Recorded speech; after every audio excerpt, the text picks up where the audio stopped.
روحانی پیشن گوئی۔ تاریخ انسانی کے ظالم ترین انسانوں میں ارتھ شیکر زمین کو دھیڑنے والے امیر تیمور کا نام بہت نمایاں ہے۔ چنگیز خان، ہلاکو خان، سکندر اعظم، ہٹلر بھی بلا شبہ کرۂ ارضی کے ظالم اور سفاک ترین انسان تھے، جنہوں نے کروڑوں انسانوں کو گاجر مولی کی طرح کاٹ کر پھینک دیا۔ لیکن امیر تیمور باقیوں سے اس طرح مختلف تھا کہ یہ مسلمان حافظ قرآن مفتی تھا، جس نے آدھی دنیا پر حکمرانی کی۔ جس شہر پر امیر تیمور سے آج جھنڈا لہرا دیتا، اس شہر کے تمام انسانوں کو قتل کر دیا جاتا، پسندیدہ عورتوں کو کنیزیں بنا لیا جاتا۔ امیر تیمور کی بربریت اور سفاقیت یہاں بھی ختم نہ ہوئی۔ انسانی کھوپڑیوں کے مینار بناتا، مکانات کو نظر آتش کر کے خاک کا ڈھیر بنا دیتا تاکہ دنیا پر اس کی دہشت پڑ جائے۔ اس قدر متضاد خوبیوں کا مالک کہ 5 وقت کا نمازی تھا۔ لکڑی سے بنی ہوئی مسجد اس کے فوجی لشکر کے ساتھ چلتی، جس میں نماز پڑھتا اور شراب کو ہاتھ نہ لگاتا۔ قرآن فہمی اور حافظے کا یہ حال تھا کہ قرآن پاک کی صورتوں کو نماز کی بجائے اختتام سے الٹا پڑھ کر مد مقابل کو حیرت میں ڈال دیتا۔ ذہانت اور طاقتور حافظے کا یہ عالم کہ دنیا میں شاید ہی کوئی اس کی طرح ذہین ہو۔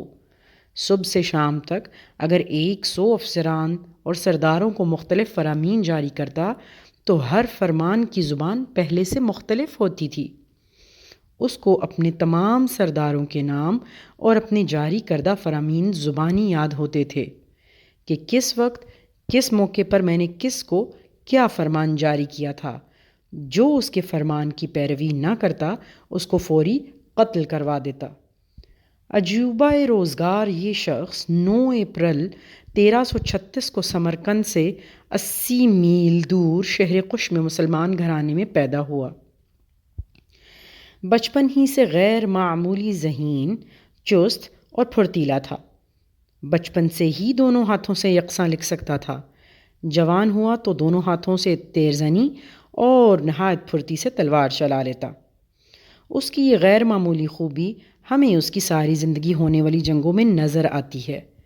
جب وہ نہایت پھرتی تیزی سے میدان جنگ میں دونوں ہاتھوں سے تلوار چلا کر قتل عام کرتا، 14 سال کی عمر میں اپنے ہی دوست کو قتل کر دیتا ہے۔ ایک طرف تو عالم، فاضل، حافظ قرآن، تو دوسری طرف جب سبزوار شہر کو فتح کرتا ہے تو کامیابی کا جشن اس طرح مناتا ہے کہ 1.5 لاکھ مقامی باشندوں کا قتل عام کر کے ان کے سروں کا، انسانی کھوپڑیوں کا مینار بنواتا ہے۔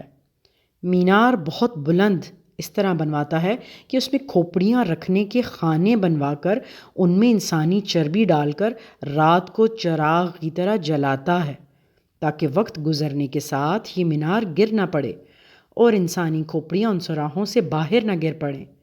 مینار کی تکمیل کے بعد اس کے مختلف حصوں پر لکھواتا، بحکم امیر تیمور اہل سبزوار کے سروں سے بنایا گیا۔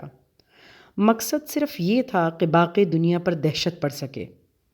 پسندیدہ منظر کے بارے میں اس کی سفاقیت ملاحظہ فرمائیں کہ جب میں کسی کے سر کو کاٹتا ہوں تو اس کی گردن سے خون کا فوارہ ابلتا ہے۔ اس کو دیکھ کر میری رگوں میں خوشی اور جوش کی لہریں دوڑتی ہیں۔ یہ خون کا فوارہ میرا پسندیدہ ترین منظر ہوتا ہے۔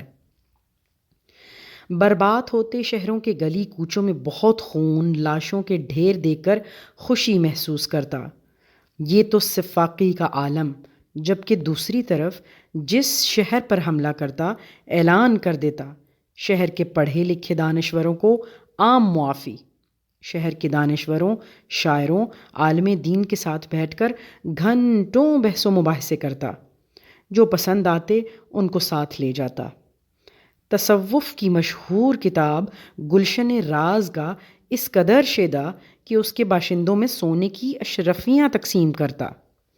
مولانا جلال الدین رومی رحمۃ اللہ کے اس قدر خلاف کہ ان کی قبر شریف پر جا کر فوجیوں کو حکم دیتا کہ ان کی ہڈیاں قبر سے نکال کر جلا دو۔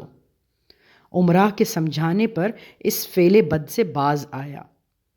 روحانیت تصوف کے بہت خلاف، کہ یہ بے عملی کی باتیں ہیں، لیکن اس قدر مخالفت کے باوجود اپنی زندگی میں آنے والے 2 خوابوں کا ذکر اپنی خود نوشت میں کرتا ہے۔ جب اس کی پیدائش سے پہلے اس کے والد کو خواب آتا، ان کے خواب میں ایک روشن فرشتہ ظاہر ہوتا ہے جو والد صاحب کو تلوار دیتا ہے